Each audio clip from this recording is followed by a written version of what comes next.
Creation Science Evangelism presents Creation in Common Sense with Eric Hovind. Hey, welcome to Creation in Common Sense. I'm Eric Hovind. Do evolutionists believe in miracles? That's what we're talking about today. Joining me is Jonathan Sampson and Joshua Jocelyn from our creation research team at Creation Science Evangelism. Now, guys, I got no problem as a creationist and as a Christian believing that God, the creator of the universe, can temporarily suspend natural laws to do something supernatural. Sure. If he wants to walk on water, he can do that. If he wants to turn water into wine or raise the dead or create life from non-life, he's allowed to do that. That is not at all a problem with me. But don't evolutionists believe the same thing? Well, ultimately, yes, they do. But in their rhetoric, they're not going to admit that. True. They're going to say that we reject anything that cannot be explained internally by natural mechanisms. And so, for instance, you've got an example. Dr. Scott Todd of Kansas State University once stated, even if all the data point to an intelligent designer, such an hypothesis is excluded from science because it is not naturalistic. Doesn't matter what the evidence says. Doesn't matter what the evidence says.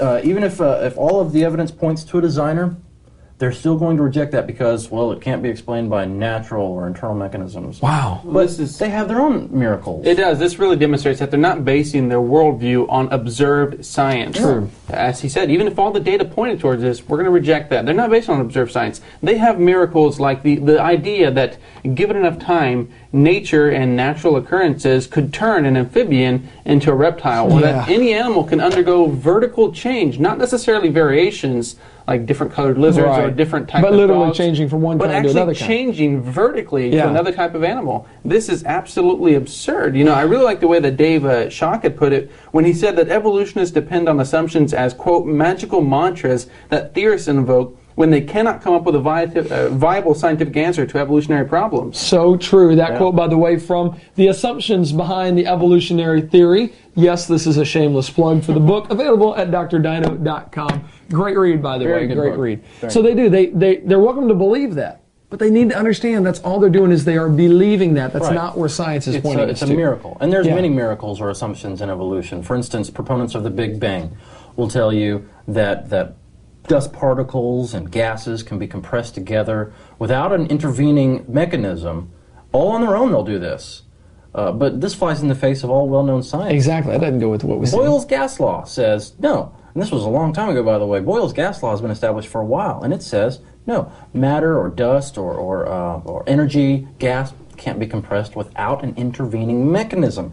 So this is a miracle that they believe on faith. Wow. I don't understand why they can't just believe in the Creator. I mean, surely something had to happen, had supernaturally to cause the stuff to happen. Right. Yeah, evolution did it. I guess the excuse there. Evolutionists also believe ideas like specified complexity can just magically sprout out of nowhere. As creationists and Christians, we have no problem, like you said before, accepting the idea that Jesus Christ can walk on water, raise the dead, speak a storm into tranquility. These are no problems because He's God and He has that power. Evolutionists have demonstrated, in a quote by Pierre Teilhard de Chardin, he said that evolution is above all verification. As well as being immune from any subsequent contradiction by experience, he has given himself and all other evolutionists, all their religious proponents, a perpetual pardon from observable science. He's saying, even if we observe something to the complete contrary, we're still right.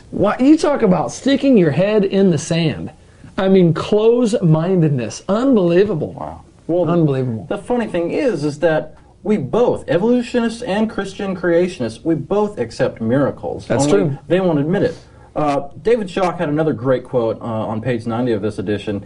He stated, evolutionary theorists invoke assumptions in the same manner that creationists invoke God for miracles that they can't explain naturalistically. That's so true. Here you have something happening that can't be explained, yet they won't acknowledge the Creator. They won't acknowledge the supernatural of what's going on behind it. That's where they find their problem, because we have no problem. Our miracles make sense because we have someone behind those miracles. It's completely reasonable to suggest that if God exists and He created water, He can walk on that water. Yep. I mean, that is perfectly reasonable, but they're going to reject that agent. In doing so, they create this very self-deluding religious worldview that is extremely hypocritical. Very hypocritical. The Bible says it's the fool who said in his heart, there is no God. Evolutionists just admit it. It's a religious worldview. I mean, come on.